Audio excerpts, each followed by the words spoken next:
Okay, let's unpack this. Imagine this. You're stopped at a red light, minding your own business, and bam, someone taps your bumper. Minor, right? But then the driver gets out, totally admits it. So sorry, my fault. I was looking at my phone. I caused the accident. They've admitted fault. Negligence, check. So you think, great, case closed, I win. But here's the twist. What if you go to court and the jury listens to everything, which says, you know what? We don't actually think you were hurt in this specific little bump. Can you still win? Like even just for $1, maybe just to get your legal fees covered because, hey, they admitted fault. In that scenario, it seems simple, but it cuts right to the heart of a really fundamental piece of tort law. It all comes down to whether you can get something called nominal damages, that symbolic dollar specifically in a negligence case. To figure this out, we're got to look past just the they said it was their fault part and really drill down into the legal requirements. Exactly. So that's our mission for this deep dive. We're going to walk through a key case, Wright v. Breen from the Connecticut Supreme Court, and we'll use it to model a really structured way of thinking, element by element. Lawyers call it FIRAC, facts, issue, rule, analysis, conclusion. Precisely.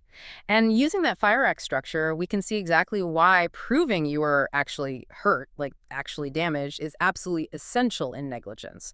And maybe just as important, how the court used this case to clean up some old confusing ideas about something called a technical legal injury. That phrase caused a lot of trouble. Okay, let's build from the ground up then, before we even get into the Wright v. Breen story. Yeah. What's the basic rule for negligence? Like the textbook definition. What are the essential things, the elements a plaintiff has to prove? Right, so for negligence, think of it like a 4-piece puzzle. You need every single piece for the picture to be complete. If one's missing, the whole claim fails. So number 1, the defendant had a legal duty to act reasonably. 2, they breached that duty. 3, causation, meaning their breach actually caused the harm. And 4, actual injury, real damages, real harm. Actual injury. Okay, so focusing on that fourth piece, what's the deal with damages? If you prove the first 3 duty breach, maybe even if they caused the contact, can you get that symbolic dollar if you can't prove you were actually, say, physically hurt or lost money? Generally, no. That's the critical point. Nominal damages, that $1 token, usually aren't available in negligence. Why? Because actual injury isn't just about how much you recover, it's a required element of the claim itself. If element 4 is missing, the whole negligence claim just dissolves, and this is a really big difference compared to, say, intentional torts. Think like trespass or battery. There, sometimes the court will award nominal damages just because your legal right was violated, even without physical harm. But not for negligence. Okay, that difference is huge. It's not just about being wronged by carelessness. You have to be demonstrably hurt by it. So let's see how this plays out in a real case. Let's apply this tension to the facts of Wright v. Breen. This is where theory meets reality. Let's analyze Wright v. Breen. First, what are the legally dispositive facts? What actually happened that matters for the court's decision? Okay, the basic facts are pretty clear. The plaintiff, Mr. Wright, was driving, stopped, and got rear-ended by the defendant, Mrs. Breen. This was back in May 2000. It was described as a minor collision. And crucially, Mrs. Breen admitted she caused the collision itself. So duty and breach, pretty much admitted right there. Okay, so she admitted fault for the collision. But that wasn't the end of the story at trial, right? What was the fight actually about? Exactly. The fight was all about causation and damages. Breen admitted causing the bump, but she strongly denied that this minor bump caused the injuries Mr. Wright was claiming.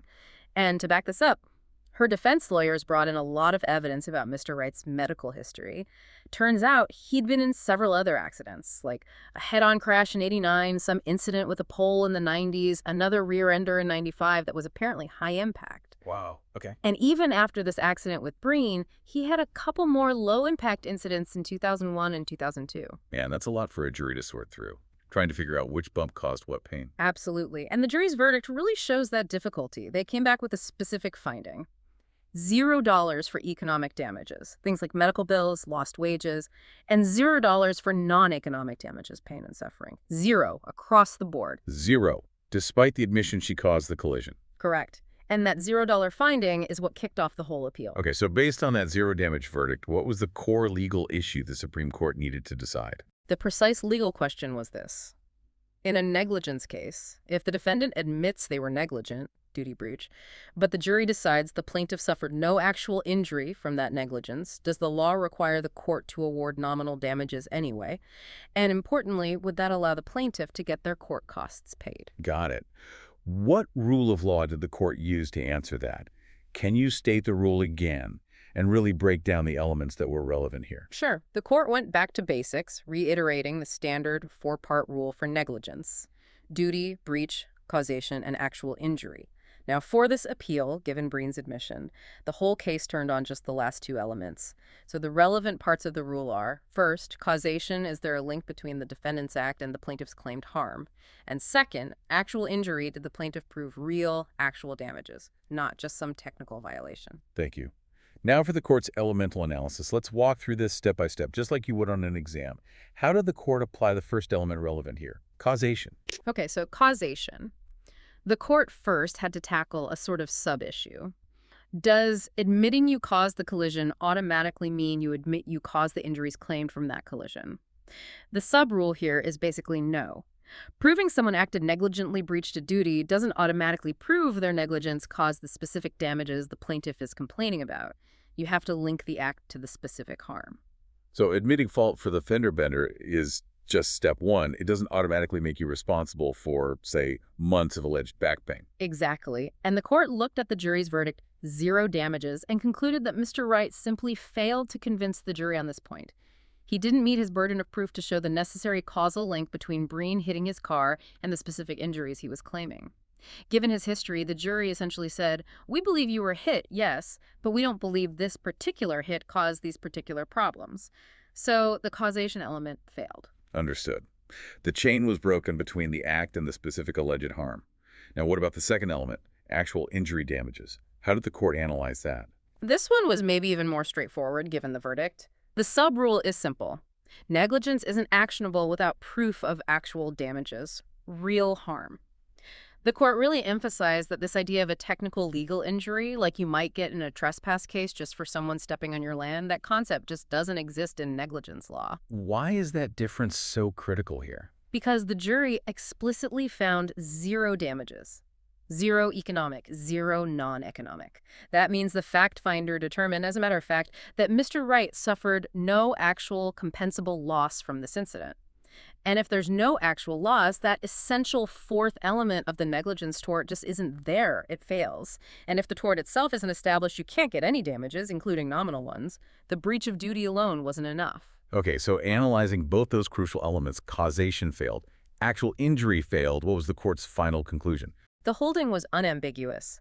A plaintiff in a negligence case is not entitled to nominal damages as a matter of law if the jury finds they suffered no actual injury or damages from the defendant's negligent act. So, the trial court's initial decision to award $1 plus some costs, that was reversed. The Supreme Court directed that judgment be entered entirely for the defendant, Mrs. Breen. She won. Wow. That feels a bit counterintuitive, maybe. Yeah. I mean, the trial judge did initially give the $1. It suggests there was some confusion floating around in the law before this. Where did that come from? Yeah, there absolutely was confusion. It mainly stemmed from an older case, Keller v. Carone. Keller was factually similar car accident, admitted liability. But in that opinion, the court had unfortunately used language suggesting that admitting liability did establish technical legal injury and that this technical injury was enough to justify at least nominal damages. That was the source of the misunderstanding. So Wright v. Breen wasn't just deciding its own facts. It was cleaning up a mess left by Keller. Precisely.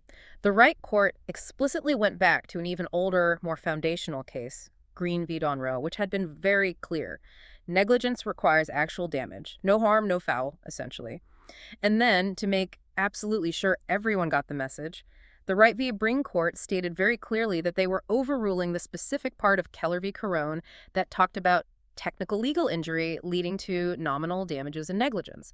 They basically said, that was wrong, ignore that part of Keller. Okay, this is a really important distinction then. Let's zoom out. Why does the law treat intentional wrongs, like punching someone or trespassing, differently than careless mistakes, like a fender bender, when it comes to these nominal $1 damages? It boils down to policy. Primarily, it's about deterrence and, frankly, managing the court system judicial efficiency. Okay, let's take intentional torts first. Why allow the dollar there? With intentional acts, think battery, assault, trespass. The law wants to strongly protect individual rights and personal autonomy. Even if there's no physical harm, the intentional invasion of your rights is seen as serious enough to deserve vindication. Awarding nominal damages says, yes, your right was violated, and the law recognizes that, and it hopefully deters the defendant and others from doing it again. It's about the principle. That makes sense for intentional stuff. But okay, what about unintentional acts or negligence cases? Why no dollar there if there's no actual harm? For negligence, the policy justification, pulling language right from these cases, is basically to avoid cluttering the courts with trivia. The thinking is that society has an interest in compensating people for actual losses caused by carelessness. But if the carelessness, the breach of duty, doesn't result in any real, provable harm, the legal system figures it's not a significant enough interference to justify firing up the whole judicial process. Resources are limited, you know? Right, right. Let's make that concrete. Use that judicial efficiency idea. If the rule was different, if you could get nominal damages for negligence without actual harm, what kind of ridiculous lawsuits might we see? Oh, it would be a floodgate scenario. Think about it. Every time someone jostles you accidentally on a crowded train, lawsuit for $1. Every time a waiter bumps your chair slightly in a restaurant, lawsuit for $1 and costs. Any minor unintended contact or slight inconvenience caused by someone else's lack of perfect care could theoretically become a court case. The system needs that threshold of actual harm for negligence claims to keep the focus on compensating genuine losses, not just policing every minor lapse in judgment that doesn't actually hurt anyone. It avoids the judicial machinery grinding away on, well, trivia. Okay, that really clarifies the why. So let's synthesize all this. For someone listening, maybe prepping for an exam, maybe just trying to understand their rights after an incident, what's the step-by-step checklist they should run through based on what we learned from Wright v. Breen? Yeah, this case gives us a really practical tool for issue spotting and avoiding that common trap of stopping the analysis just because fault was admitted. Lay it out for us. What's the framework? Okay, here's your actionable tool for analyzing a potential negligence claim. Step 1. Identify the tort type.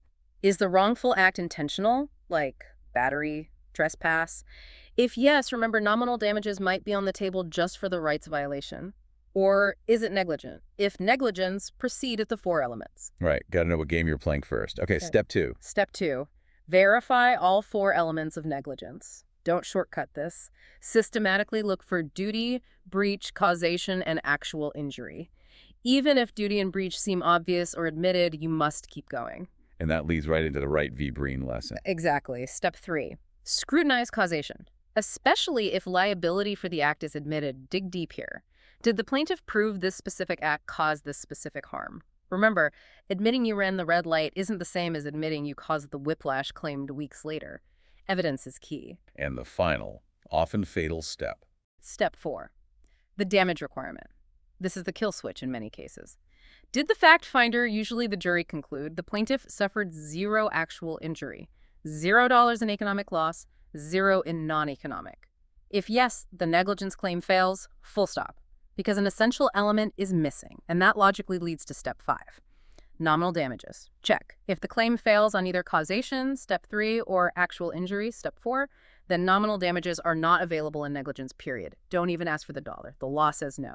That is a fantastic breakdown. It really hammers home that in negligence law, just being technically wronged by someone's carelessness isn't enough. You have to show you were actually hurt in a way the law recognizes and can measure, even if roughly. Actual damages aren't just the prize, they're part of the entry ticket. And thinking about that strategically leads to a really interesting follow-up question for you, the listener, to ponder. If nominal damages are off the table entirely in negligence, what real incentive does a defendant in, say, a minor car accident case have to admit liability for the collision up front, knowing full well that admission only covers maybe half the battle, and they still face a potentially tough fight proving causation and, crucially, damages? Yeah, the strategic reasons for admitting fault versus fighting everything when actual damages are weak, that's a whole other layer. A great closing thought to chew on. Thanks for walking us through that complex case and the rules. This was a really insightful deep dive.